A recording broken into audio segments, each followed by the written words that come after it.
Nation in Conversation, in proud partnership with Senves, Bayer, Engen, Nedbank, AFGRI, Grain SA and John Deere, in association with Hinterland and Isuzu.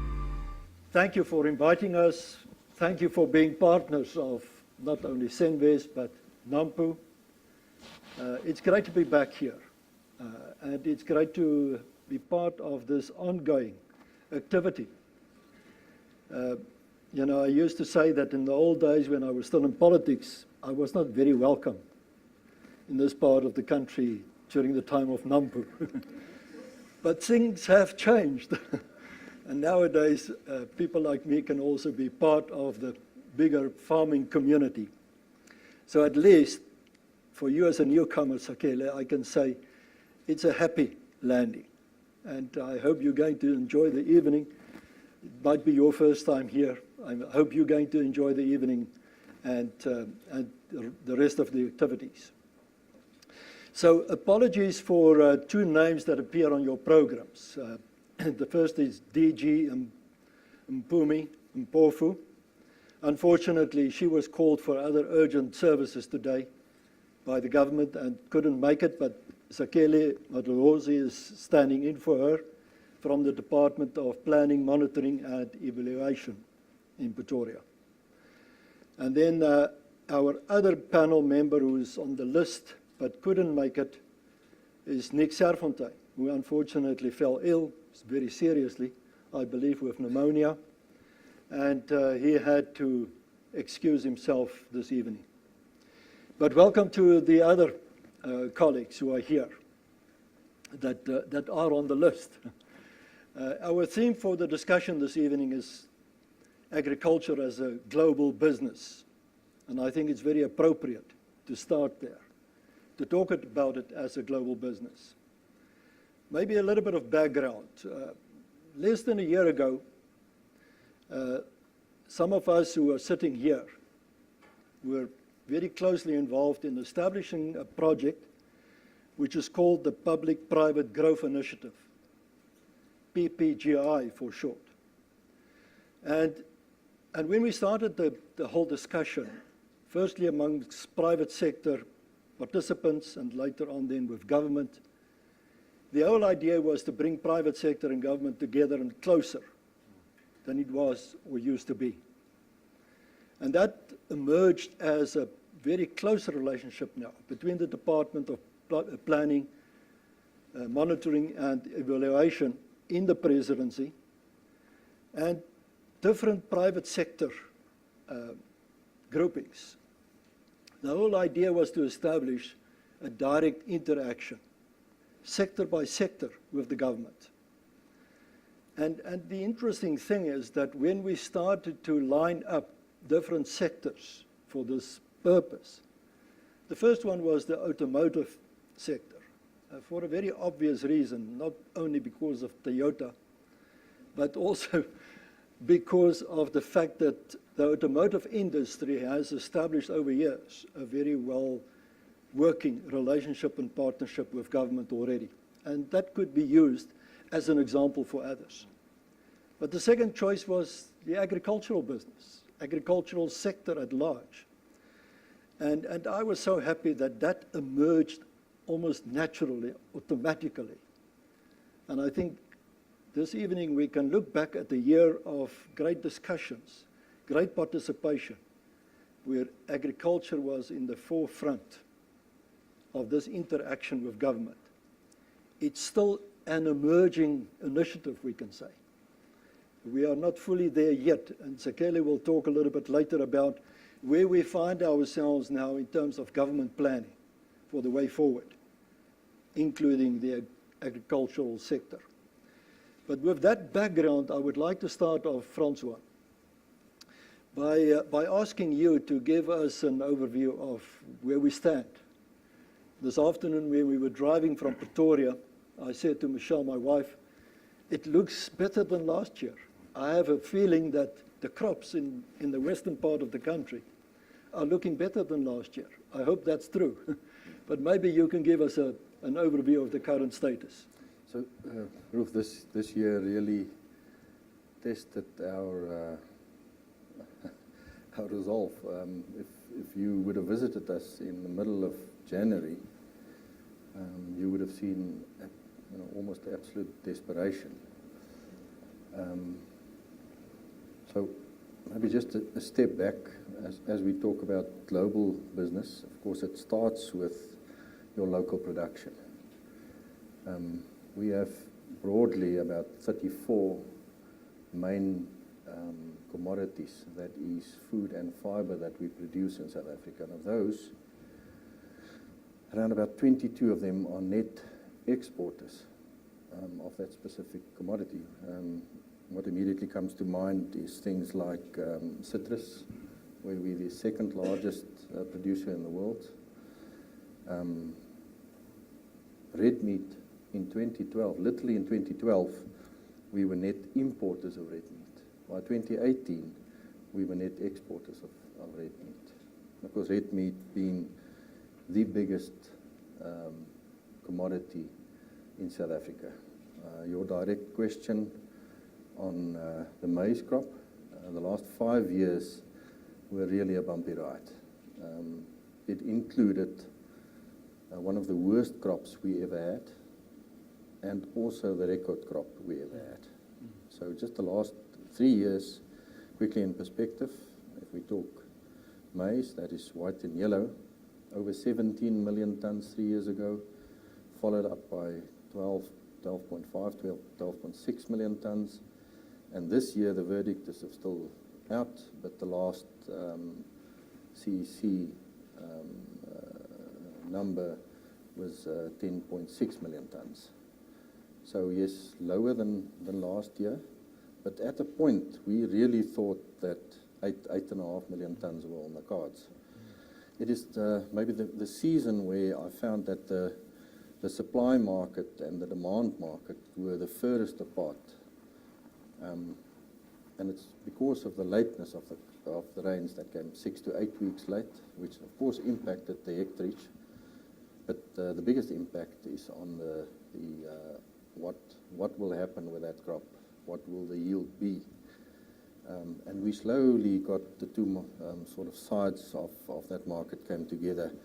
And I think we're at the point where it's generally accepted that we will be above the 10 million tons, somewhere in between 10 and 11 million tons. That's the first thing. The second thing is, and that's an important thing, the demand grew from below 10 million tons, sort of in the last 3 to 4 years, to at 11 million tons, which is not only reflective of our population numbers, but also of the diet that is shifting to more protein-based diet. So the demands are up.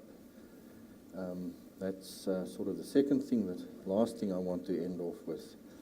If you look at our producers and their effectiveness, we're in the top 10%. If you measure them,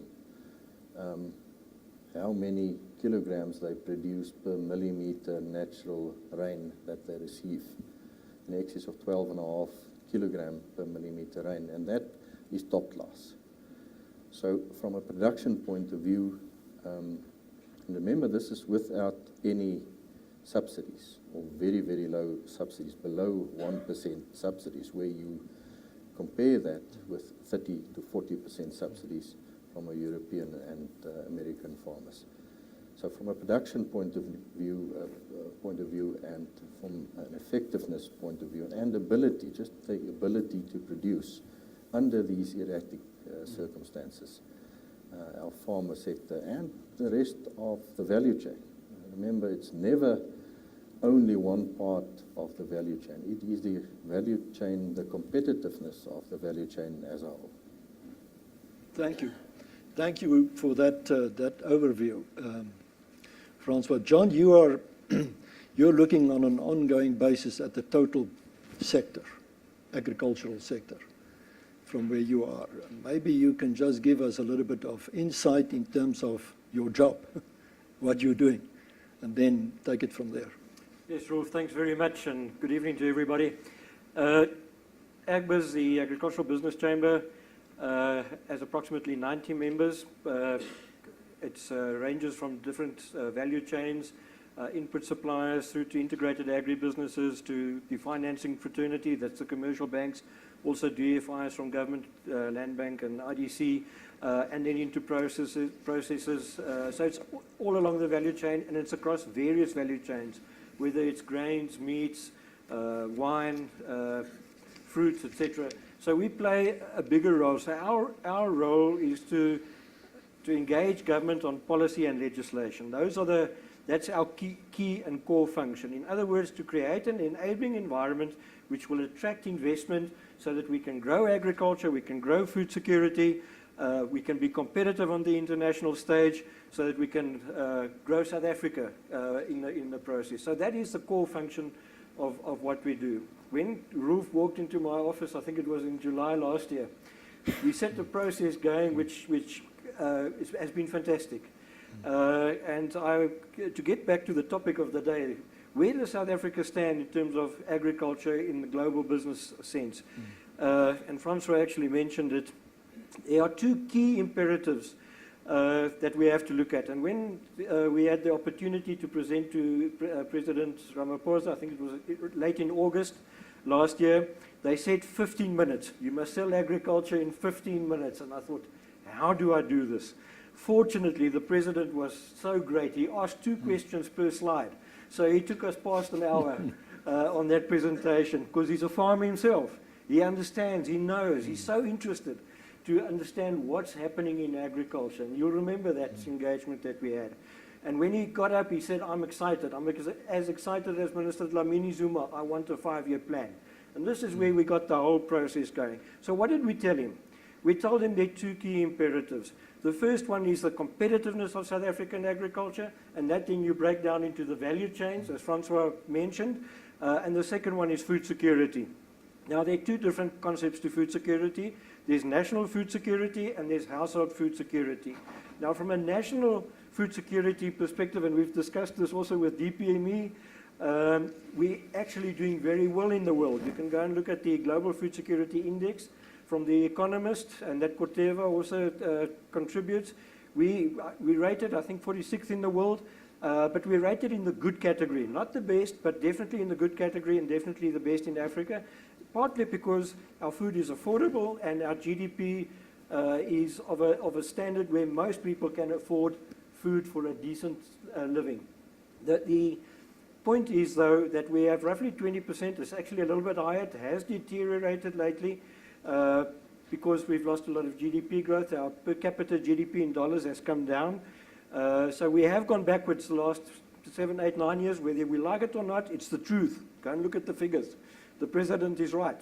So we got to still address household food security. But from a national food security, because we're competitive, because we mostly export our food, we're a net exporter of our food is at export parity. That is equal or lower to the world price, and that gives people affordable food. So that's a huge bonus around competitiveness, is your affordability of your food. I'm just going to give you 1 or 2 quick figures.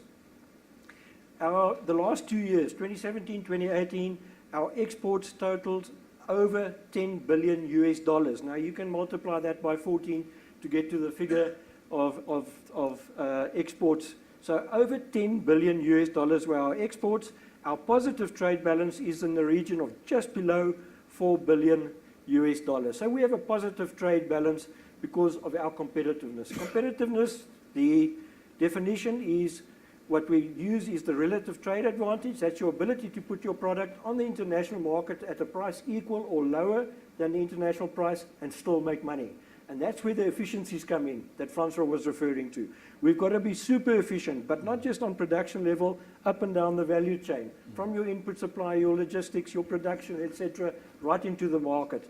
And this is where perhaps Lambert will come in, because if you're a net exporter, we've got to access markets. More than a third of our income in agriculture is now derived from exports. So we've really got to work hard to access markets internationally, because we've got to compete with a whole lot of other countries.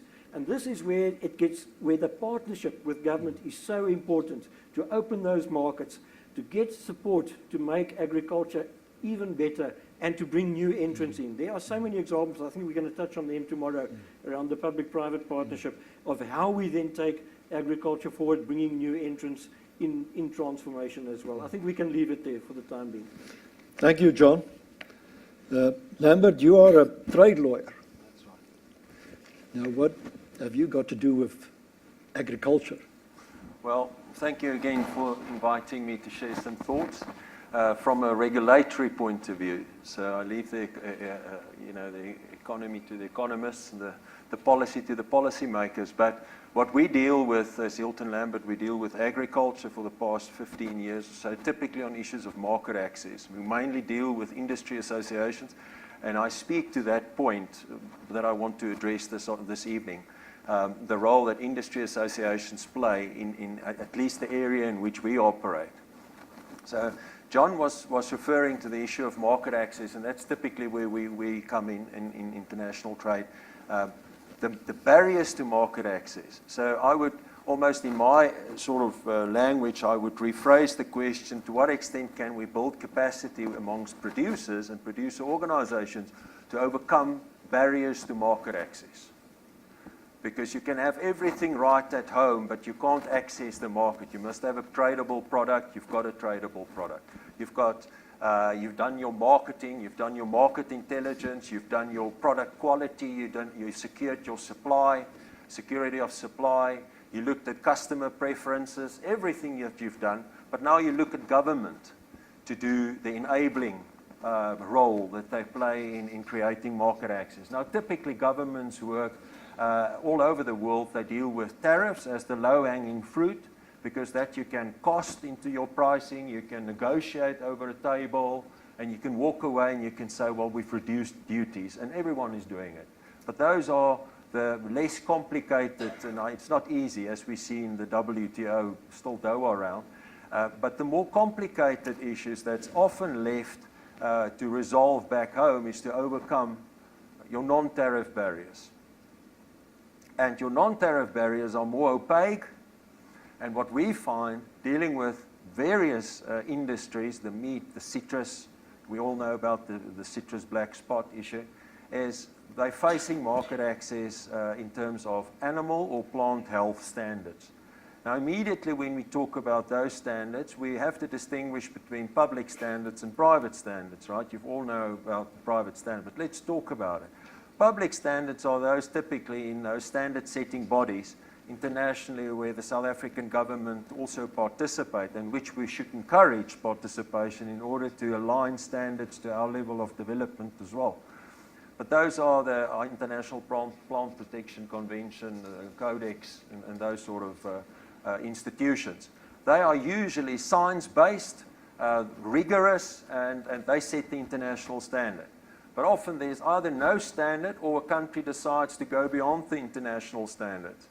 So the acceptable level of risk is not on that level of the international standard. Then those need to be underpinned by best risk assessments and scientific evidence. Now, this is the issue that we need to speak to, is the capacity of industry to assist government in complying with foreign standards, but also rigorously interrogate foreign risk assessments that keeps us out of the market. The other issue is private standards. There we run into issues of consumer preference and concerns, sustainability issues. We recently heard about press releases in the UK in December, some premium or upmarket restaurants taking avocados from their menus, just because the water footprint on water-distressed countries of production, they don't like it, so they take it off. So you could have gone through the whole public standards, you comply, you face zero duties after Brexit, and there you go. They don't put your product on the market. So an awareness, and this is where you need to deal through your export councils with your importers on the other side, to be aware of the consumer sentiment. Animal welfare. The third issue is technical standards. And labeling is, for example, one of the issues that we deal with a lot. Whether it's GMO tolerance levels, whether it's maximum residue levels, whether it is animal welfare. Germany last week published the document, the draft legislation on voluntary animal welfare labeling.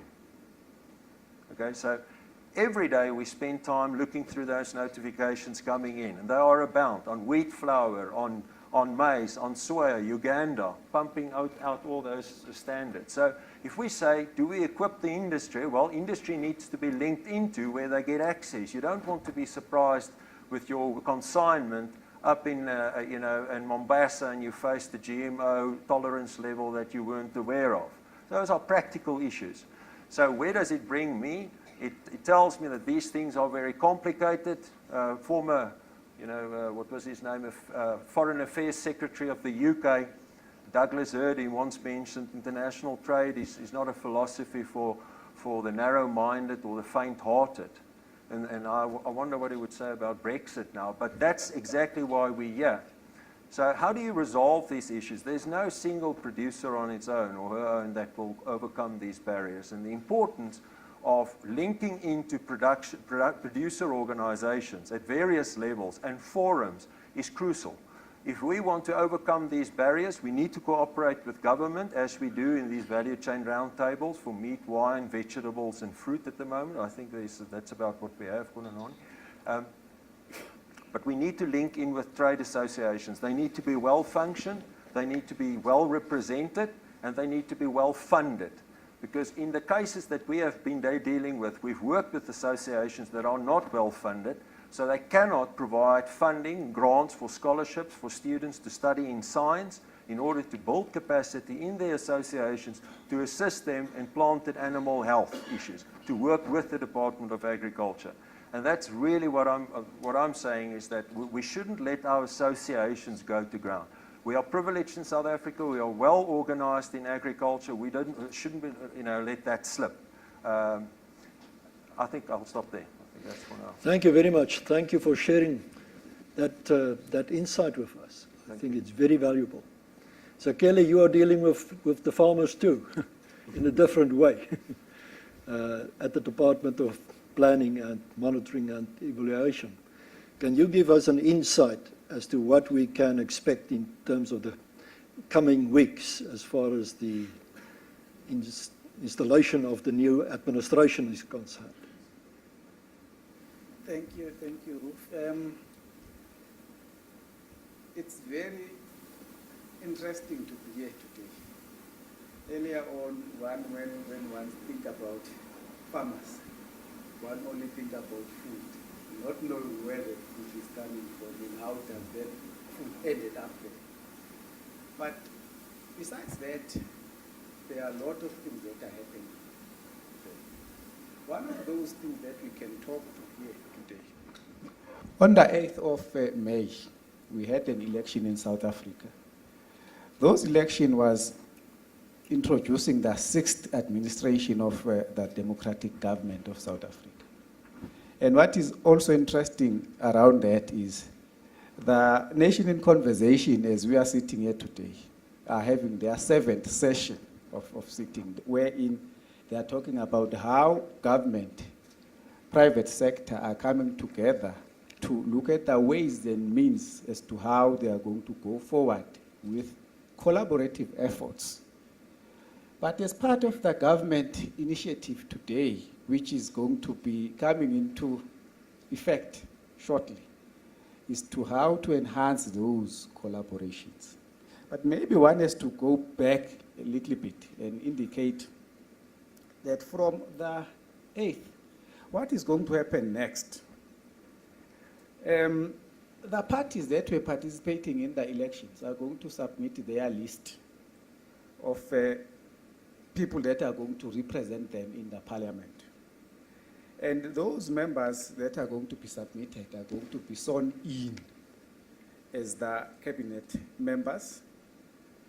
And after that, those sworn in members are going to elect the president, which is going to be inaugurated on the 25th of May this year, 2019.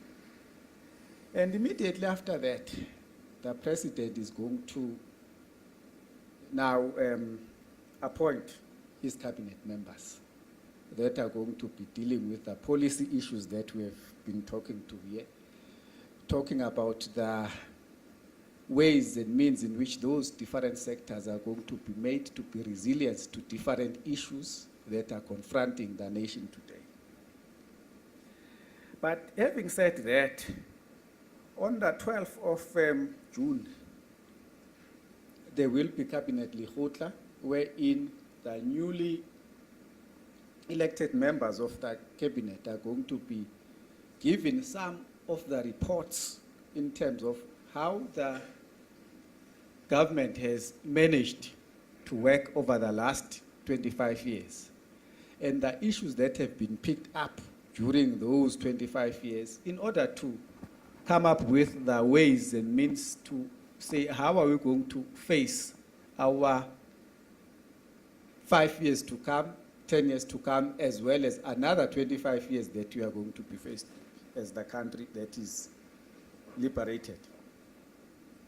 Maybe one has to invite the team here to say, after the 12th, maybe it's going to be very wise for us to engage with the 25-year review.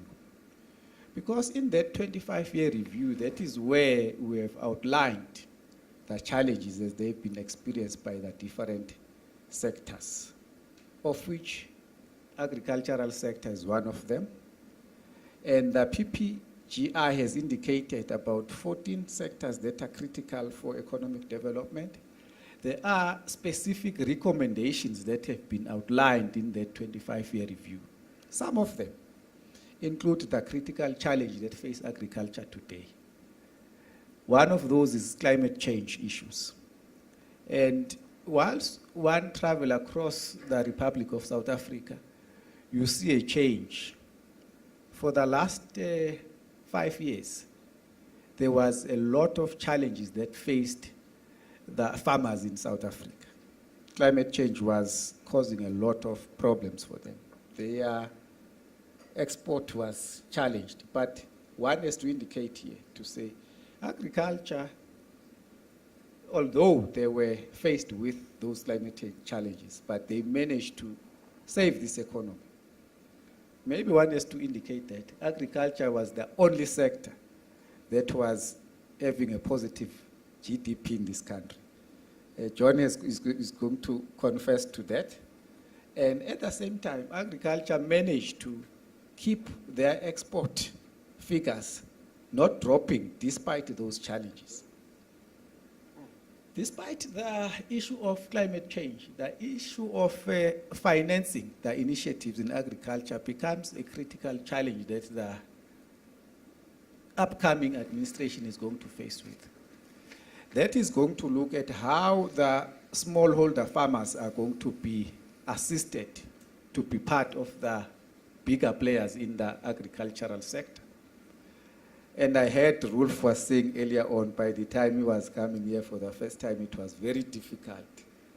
But I hope by now it is easy and you are here, then I'm feeling very comfortable whilst you are here. The challenge of financing of the agriculture is going to be one of the apex priorities.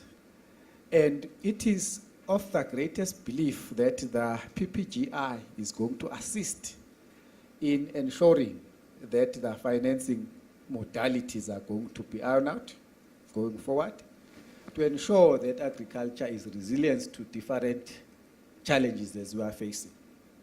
I've spoken about the climate change, I've spoken about the financing modalities that are there. The other area of concern is around how do we now build agriculture that is going to ensure that the security of supply for the products that we are having is going to be resilient to ensure that the trade requirements, the standards that has been mentioned earlier on are going to be overcome and say, how are we using those standards to enable our agricultural sector to be a global player, and not just a global player, but one of the leading global player in addressing those matters associated with standards and those barriers to trade. So having said that, the 25-year review is going to outline the priorities of this government on different sectors. Surely the agricultural priorities have been outlined in the form of the 5-year priorities, wherein those immediate challenges are going to be addressed with key steps and actions that needs to be taken up. But that is not going to be done only by the government only. The government is just creating an enabling environment for the business to do what they do best. One of the things that we have learned whilst interacting with the president of the country, we were not aware that he's a farmer even today. When he's asking us questions about farming things, that is when we started now having that interest to say we need to learn more about how is this farming or how is this agriculture actually works. How could it be enhanced to ensure that it is contributing effectively to the well-being of everyone, including the food security, the access to food, and besides that, how are we using agriculture as a viable business through initiatives like development of agro-hubs, development of economic zones that are aligned to agricultural businesses in the country. I think I can pause there. Thank you very much. Thank you. Thank you very much. I think we're more switched on than ever before as far as this sector is concerned, despite the fact that we are not all farmers. John, we're talking about growth. During the last 2 days, we heard many advices going in the direction of the president on what he should do in this new term. And I think the president alluded to it many times during the campaign leading up to the elections, the need for South Africa to set in motion economic growth to solve our problems. And it's quite clear that agricultural sector can play a very important role in that. When you propose to the government the contribution that can be coming from the sector in terms of growth, percentage-wise, but also in terms of job creation, what are the actual statistics that we're looking at? Yes, well, thanks very much. I think the President has on many occasions, and I was at one of the meetings in Pretoria that he spoke at too, emphasized agriculture absolutely and the whole value chain absolutely as a growth area for this country. I mean, our pitch itself was that we can grow a lot more in agriculture if we can get a couple of things right, get policy certainty right, and this is around the land issue and water issues, etc., and even the trade agreements and so on. Second one is to get market access right, and we've expanded on that. And very important to bring more producers into the value chains, and especially black producers. We must understand that there's a lot of land that's also lying fallow in South Africa that we're not using optimally, and that we must develop and bring in hub and spoke models. Now there are a number of models that are already working very well. It's a pity Nick can't be here tonight because he's one of the great drivers of this initiative, bringing in black beef producers into his feedlots, and then he sells into the international market. So that's how they access high value. The other members of ours, Westphalia, they do 50% of the avocado exports. They've also got a hub and spoke model. Sundays River Citrus is another example. And Konanani can tell us, but I think there are about 150 black producers already in citrus, and about 87, I think is the figure, or roughly half of them are already in the export market. Now this is what we've got to also develop further in this process. So it's got to be inclusive growth, but I think the opportunity for growth is really high in various commodities, and I think we're moving in the right direction. I think it's very encouraging to hear that there's going to be more financing support, especially for new entrants through blended finance models, etc., into the value chains and into the high value markets, because this is going to be key to growing stability and to growing the sector.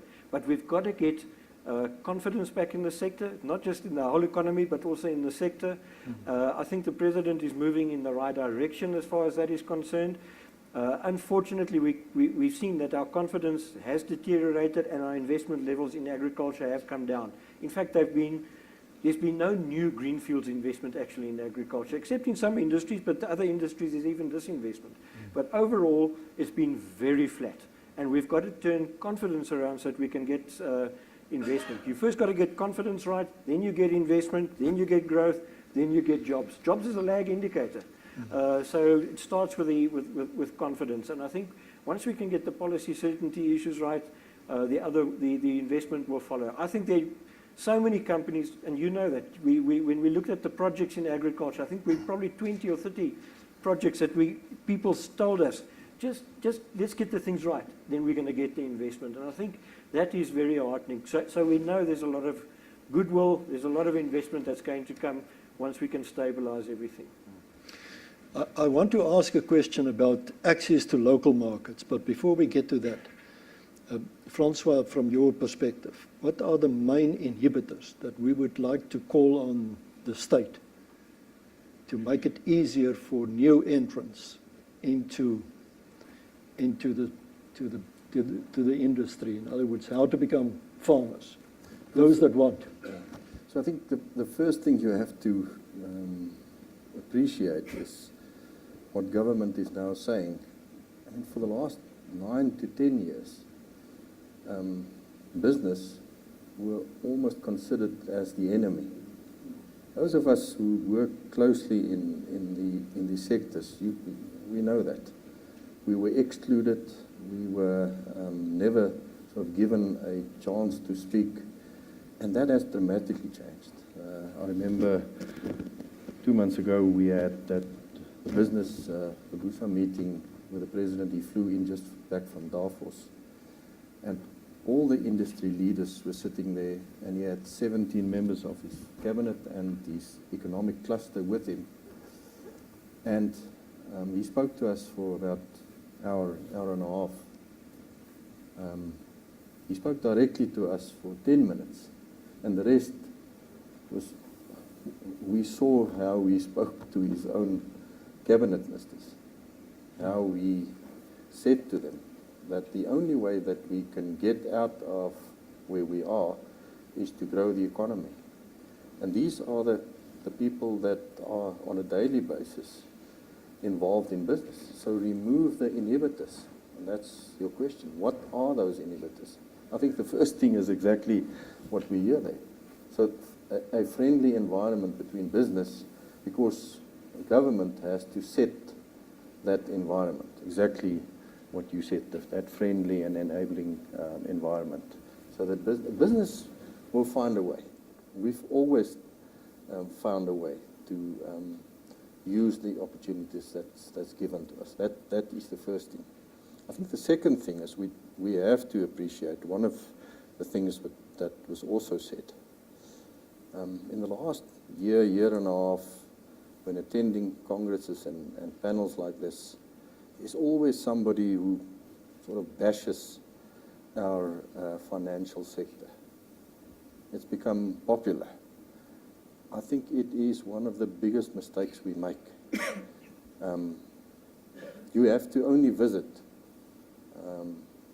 some of the countries in Eastern Europe where there's not a developed and a well-functioning financial sector, where all the production factors are in place, yet they cannot access, they cannot produce. Me and one of my colleagues visited one of the Eastern European countries 2 years ago. They could plant wheat with 1.5 meters or 1 meter snow, have all that wonderful soils that you have in that area, but they cannot access the markets. Mm-hmm. It's because their financial sectors isn't developed. So it is one of the things that we really have to appreciate, is the standard of our financial sectors, the development. So that certainly is an enabling factor. Of course, the good that comes with the bad, the fact that there's no subsidy levels, have created an environment, enabling an environment for our producers. So I think that is in place. The things that Lambert spoke about, I think those are the issues that we really have to now start thinking. Because the few things that he has spoken about, I can tell you that the level of understanding at a lot of the commodities are nowhere near that. It is not easy once you've produced to be competitive and to be sustainable in that area. So that certainly in trade terms, we need to up our game. We're not a major role player. So we have to be very good in our game. So I think those would be some of the most important factors. But before you can become an exporter, you have to find a local market to take your products. And that is some of the complaints that we're hearing from local new producers. Lambert, would you like to respond to that? Well, the only way I would respond to that would be, well, what we face is that you're trying to produce, but you face import competition. So if I talk to enablers, you have to create, we haven't got infant industry protection, the benefit of the BLE countries, Swaziland, Eswatini now, of infant industry protection. From day one, a small farmer needs to face competition in the South African market, whereas if you cross the Limpopo, then you're shielded by an infant industry duty in dairy or in wheat or in pasta or something. But when you're trying to create an industry and you face import competition, there needs to be either market price support in the form of, driving a wedge between your international price and your domestic price, as that's also classified as a subsidy under OECD terms, PSE support. So I would say that as much as you're export driven, when you look at imports, you need to provide the environment within the legislation and within your bound rates that you are allowed under the WTO to shield yourself, to nurture competition, and then as you grow, you drop your competition, becomes more competitive, and then you can hopefully export. That's about my contribution on local markets. Thank you. Maybe we should come back to that, but before we do that, let's go to the audience and see if there are questions from the floor that you would like to put to the panel. Can I see any hands? Ivor. I didn't organize with him the question. John, you a while ago, I heard you talking about China categorizing South Africa as on their list of 10 or so favorable countries to import agriculture products from. And I thought that's an important message that Agriculture South Africa should hear. Was that just a story, or was that true? No, I think it's definitely true. The President mentioned it the other evening. And he said when he had engagements with the Premier of China, he said, but we've got a problem because we've got a negative trade balance with China. In other words, we import a lot more from China than what we export to China. And how can we get balance in our trade? And the Premier of China was very open to it. And he said, we'll come with proposal, and he said, well, agriculture is our first one. Now, we do export quite a bit to China in terms of wool and some products, but it's starting to open up a lot more, and Konanani will tell you this week was the first week that citrus went into China. We also heard this week that the wool market and the hides and skins had opened for China. I think that came through today, actually. Then we've also heard that, so we're trying hard to access the Chinese market because there's a lot of scope, there's a lot of potential to do that. But we must also remember, and it comes back to Lambert's point, with China, they are very nervous about sanitary and phytosanitary issues because they've got African swine flu fever now. And it's decimating the pork industry, which is a huge industry. They import 100 million tons of soybeans just to feed pork and chicken, etc. So we must understand why they're sensitive around sanitary and phytosanitary issues. So China is an enormous market. We're the biggest exporter of macadamias in the world, and 97% of that goes into China. It's a market that we can't even satisfy. So a lot of sugar being in the south coast of Natal being pulled out, and macadamia trees being planted. So the markets are going to shift because we can start accessing the big markets like China, to a certain degree India, the UAE, Middle East countries, rest of the Far East. If you look at our trade, very interesting over the last 20 years. Europe until 2009 was our biggest markets, and that's our fruit and wines. But Europe went very flat. Then Africa, because of the supermarkets moving into Africa, what we call the supermarket phenomenon, Shoprite, Checkers, and Woolworths, Spar, the whole lot. Suddenly Africa became our top market, but it plateaued off because then they started producing there. And so 50% of our agricultural exports still go into Africa. But the one that's growing steadily and strongly is into Asia, and China is part of that. So I think there's nearly an untapped market if we can meet all the barriers, or we can deal with the barriers. But then we need capacity within private sector and also in government. And this is a huge problem. Just dealing with foot and mouth disease on the trade task team there, they told us they got 17 vacancies there. We seconded vets to help deal with the foot and mouth disease problem.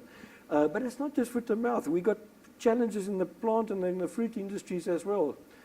False codling moth, citrus black spot, and we can carry on. If we don't create that investment, we're not going to open those markets. And this is an absolute key issue, that biosecurity issues that we need to deal with. So I hope that answers your question, Ivor. Lambert? Yeah, I think the important thing is to say that and retain existing markets. Oh, yeah, sure. The whole black spot issue is just to retain that market, and it's not to create new markets. So I think the same sort of considerations. I cannot enough emphasize and support John in what he just said. I think at the end of the day, if we don't build massive capacity in compliance with food standards, we're facing, I'm not saying we're facing a dark future in exports, but you can't have different and preferential treatment for developing countries as you have in tariff negotiations. We'll grant you tariff for duty-free, quota-free market access for wheat or your maize into our country. You can't play with animal health and plant health and human health. There's no differentiation. So we have to be up with the standard of the world, if we want to export. And it's not only first world so-called standards. Here we see China, for example, have their own standards to which we need to comply. We need to invest massively in this area in terms of research. There needs to be linkages back to universities and their departments where we nurture those scientists. We need to make it attractive for those scientists to work at industry associations in order to build that capacity and to assist DARF, as I said, in interrogating risk assessments coming our way that's negatively against our exports, but also to ensure that our risk management system in South Africa is up to standard. Very important. Yes, Yanni.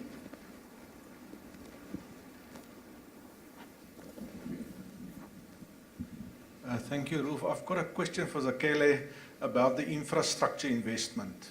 Some of the hindrances that Francois was referring to is, the ports and the railway systems and the roads in the deep rural areas where we've got lots of farmers producing, but they can't reach the market, or the inputs can't get there, and we need the sort of the new technology inputs for those farmers to get commercial yields. Where are we with the infrastructure plan, and does it touch to the needs of the agriculture sector, if I can be specific around the sector? Thanks. Zakele. Thank you.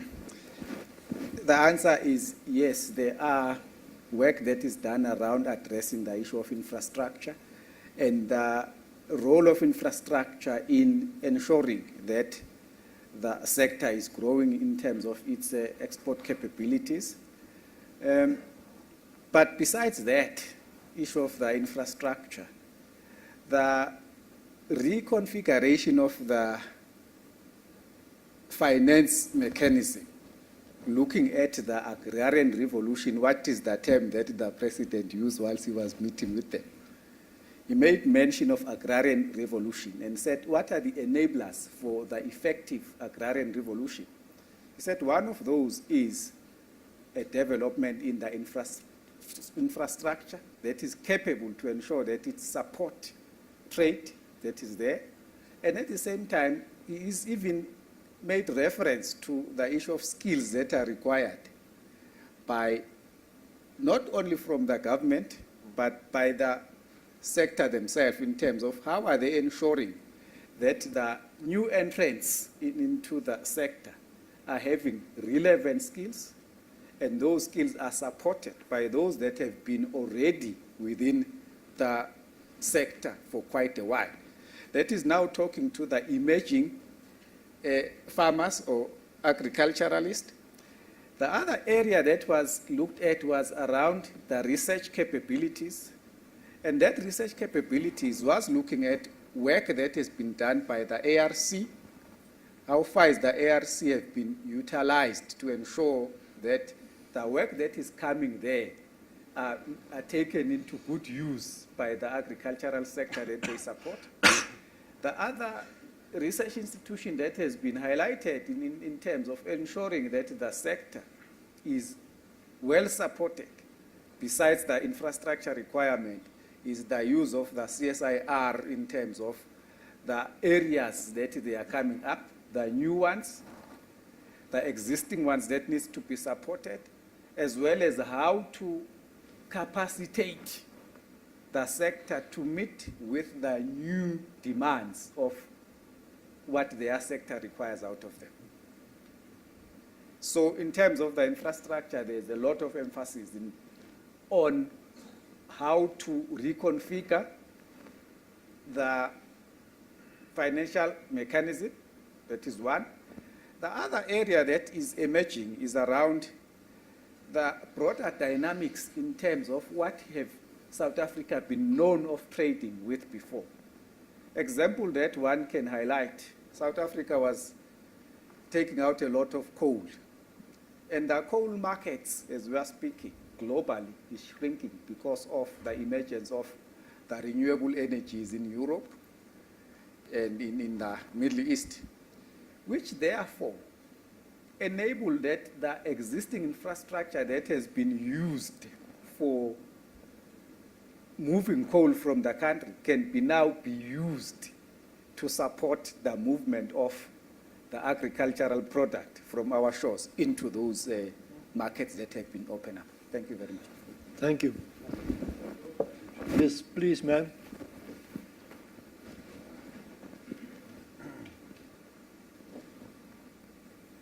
Thank you very much.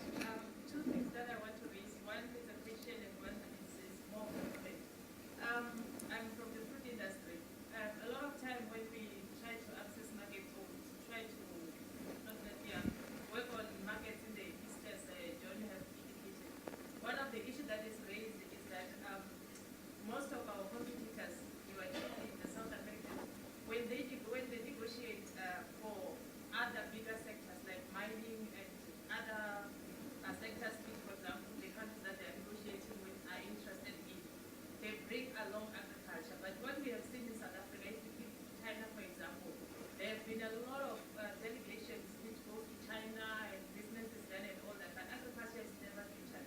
Therefore, I think that's an opportunity that has been missed, which I think going forward we need to capitalize on that.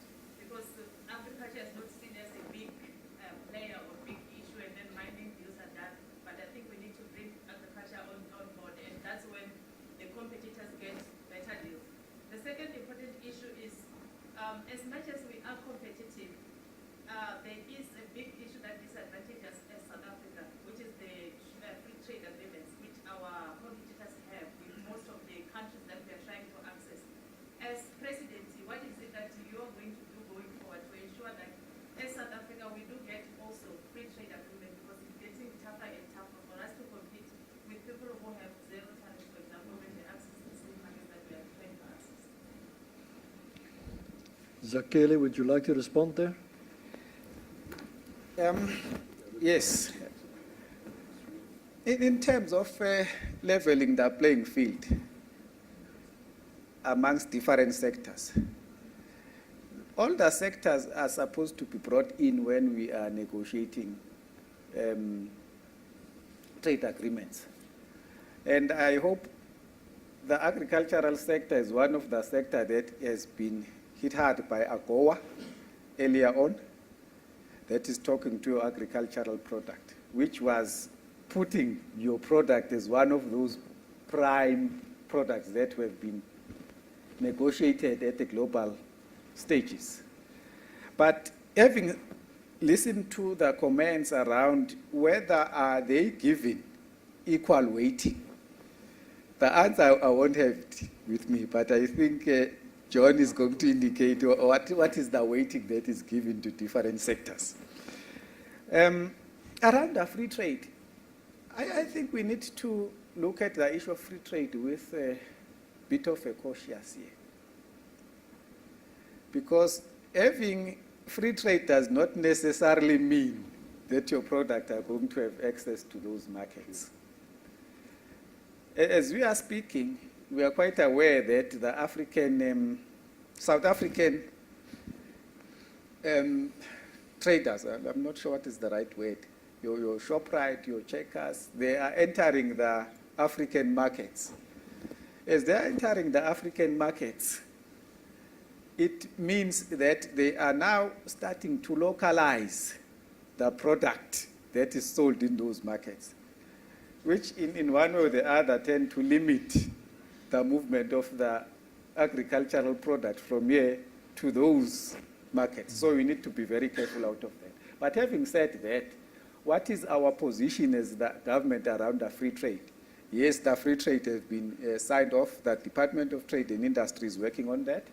They have signed a free trade with a SADC country, and they're working on the African one in terms of how are they going to link different corridors of the African continent development. So having said that, South Africa is committed in ensuring that there are free trade agreements that have been signed or ratified, and some of them have been done already. But they are having negative spin-off at some stages if it's not well managed or maintained. Thank you. Thank you. John, you would like to add? Yes, I think Kunanani's comments are very relevant. I think firstly on the issue of the free trade agreements, we must understand that agriculture in the past has not had a fair deal when it came to trade agreements, etc. Because agriculture was not seen as a major trade issue or a major exporter. Agricultural exports now are still, while they're significant in terms of $10 billion US, it's still about 8% of our total export. So we must still see it, and it's difficult because it's very diversified and you have a lot of issues in agriculture. But it's becoming a bigger and bigger play, it's becoming more relevant, and the President himself acknowledged that. So we've got to get into better space in terms of bringing agriculture into the trade agreements.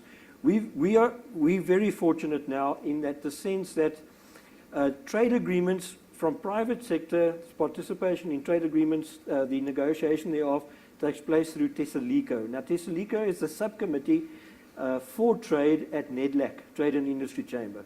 We sit there, in fact we're the convener for business there. It gives us access that we haven't had before to get agriculture far more proportionally involved in trade negotiations. Government did in many trade negotiations, and I can mention it, I've said this to the Minister himself. When we did the EPA negotiations, I believe that agriculture was not consulted sufficiently, not even remotely, to the extent now that they're redoing a package deal negotiation at the moment, and there's a dispute on the go around the EPA because we weren't consulted sufficiently. They started with a goer, then there was better consultation. Yes, we ran into some snags there, but I think that was much better negotiation. Now, with the Brexit issues and the African trade agreement, African continental trade agreement issues, the SADC trade agreement issues, the tripartite trade agreement issues, we are far more involved. In fact, we're even looking at the tariff lines, and they're involving us fully on these. So we've made a big shift, Kunanani, to get agriculture heard on those. Whether we're going to get exactly what we want, I don't think so, because the free trade agreements that Peru, Chile, Australia have with China, we're not going to get free trade agreement with China because then we open up for our textile industries and a lot of other industries that we also want to protect. But the problem is now you're exposed to tariffs, and tariffs make you uncompetitive or you're not as competitive into those markets. But we must try and see if we can access through Shanghai. They've got a free trade market in Shanghai and some other areas, getting to some bilateral specific agreements with China around our agricultural issues.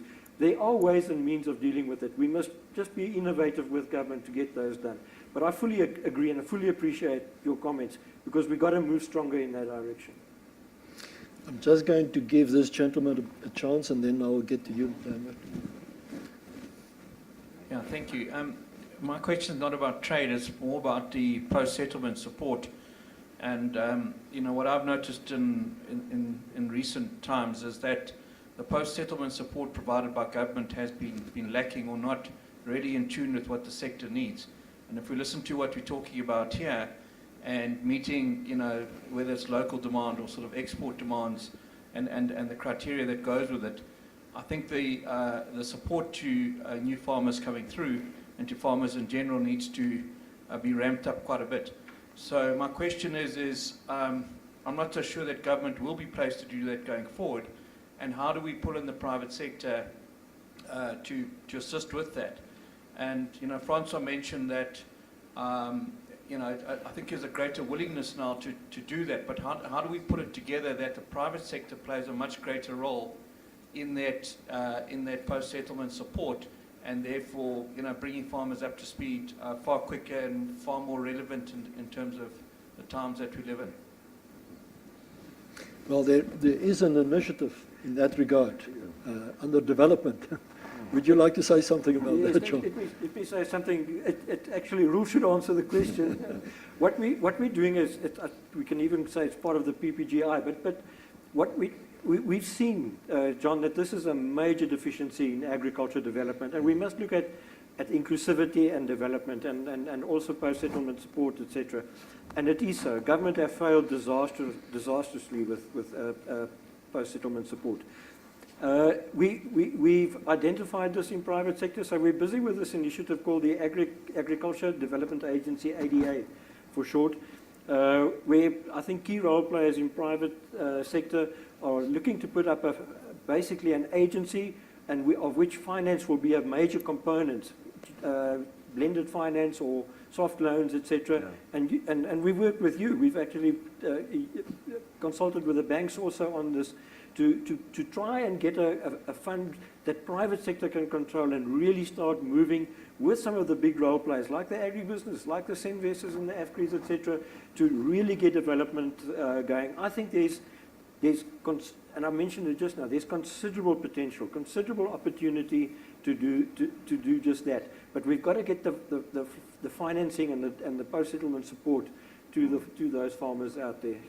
It is a big deficiency. It is a big inhibitor. Any more questions? Just an advert, Wednesday, that discussion will take place. Yeah, in the Nation in Conversation. Yeah. Any more questions? I think. Can I go back to? Oh, Sakeli. Thanks. In fact, shall we make this the last round? I'm just checking the directors. Shall we make this the last round? We start with you, Sakeli. In fact, I was going to look at the issue of post-settlement support here. The government has worked with different sectors. One of what the bigger initiative that we've done with agriculture was developing what we called agriculture pakisa.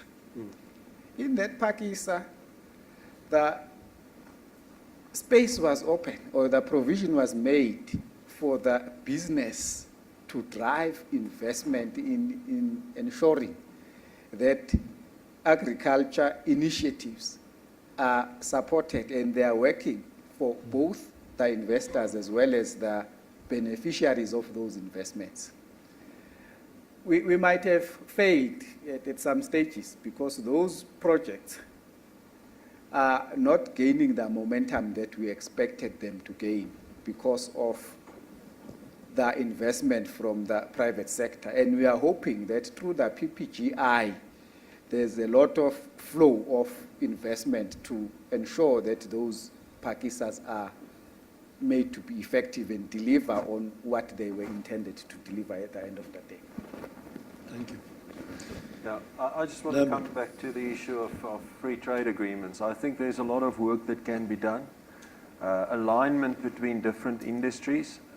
We need to align agricultural interest with non-agricultural interest. And then we need to align South African interest with our member states within SACU, because we're not negotiating as South Africa anymore. We're negotiating as SACU. So we might be very aggressive in offensive positions, want to go into a certain market, but some other country in SACU is very defensive, doesn't want to allow reciprocity. So what suggestion would be is to say that we've got these value chain round tables, as I've mentioned, for the fruit and the vegetables and the meat and the wine. I'm not aware of any others, but let's take those 4.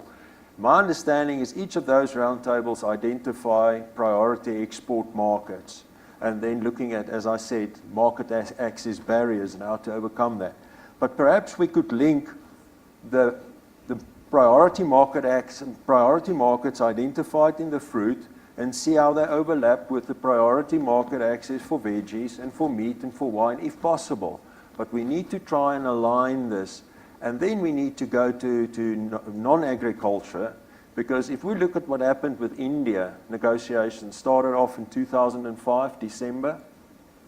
We still haven't signed an agreement with India, because there's a disconnect between the interest of agriculture. There was, at some stage, at least 300 agricultural products of interest in that deal with India. But because there's not a lot of appetite, my understanding, with non-agricultural sectors, that deal is not brokered. So, and I think industry needs to give guidance with which markets we are signing free trade agreements with, because industry is the trader, not government. Okay, my last word on that. Thank you. Thank you. It's pretty complicated. It is. John? Yeah, thank you, Roof. Just to get back to the topic, agriculture, global business, where does South Africa stand? I think the point that we've been making strongly to government is that South African agriculture, or the whole value chain, is a massive asset that South Africa has, and it should be nurtured and cherished. I don't think people understand the real value that we have in terms of our competitiveness, our food security that we bring, the employment that we bring, the opportunity that we bring, and that potential can be enhanced. I think we're moving strongly in the right direction to exploit that potential, to bring more people into agriculture. So I'm very optimistic, given what we've done really the last year and the engagements that we've had with DPME, with various ministers. Francois was part of many of those meetings. So I think there's a lot of work to be done, and I think the complicated work Lambert has set out there. But I think at least we're working now definitely as a stronger team, and that we can start making the investments that we need in this country to turn it around. It's going to take hard work, and it's not going to come overnight. But I'm really optimistic that we're in a much better space than what we were. Yes, there's still risks, and those risks are going to stay there, and we've got to be competitive. We've got to understand what's happening in the global environment. That's why we go to places like IFAMA, the International Food and Agribusiness Management Association, and we're going to China this year, because we learn what's happening in their food systems, what's happening with e-commerce, Alibaba, how do they do their distribution of food. We've got to understand all those things, because it's going to come to South Africa. And then we've got to be in the right space to adapt and drive our own efficiencies. But we're doing that. We're watching the world. We're working with the best in the world to ensure our competitiveness and our food security. Francois, will you lastly touch on the question of population growth around the world? We see the projections in our continent, but also elsewhere. Can we meet that? I think the phenomenon, Roof, that it's sort of become common language that to project into 2030 and 2050, and then to start off to say that there's not enough food, I think it's a fallacy. There's enough food. But to access it and have it at the right places at the right point, that's the issue. From a production point of view, and with technology, farmers worldwide has shown that they have the ability to produce. But to have it at the right point, and these are all the things that we're saying, to be competitive. John touched on a few of the issues. The one thing that he didn't say was the affordability of food in South Africa. That is a major thing for South Africans, that if you travel abroad, you realize that affordability is a huge issue for our population. So, yes, population, of course you have to keep track with that, but I think we have that ability from a production point of view. Infrastructure is enormously important, and part of that infrastructure, we just touched on research. We have an example here in this room where farmers has taken on that responsibility of research themselves because it was lacking. And funding is now the big issue to support that. So our whole value chains need to be funded and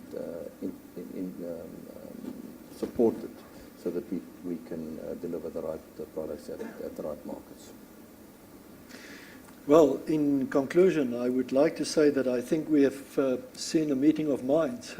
We've heard a meeting of minds amongst the panelists. But I think it's also indicative of what is going on around the agricultural debate in South Africa. And there's one thing that came to my mind very specifically from this discussion, but also others, is that agriculture can deliver in terms of growth, the economic growth for the country, creating jobs.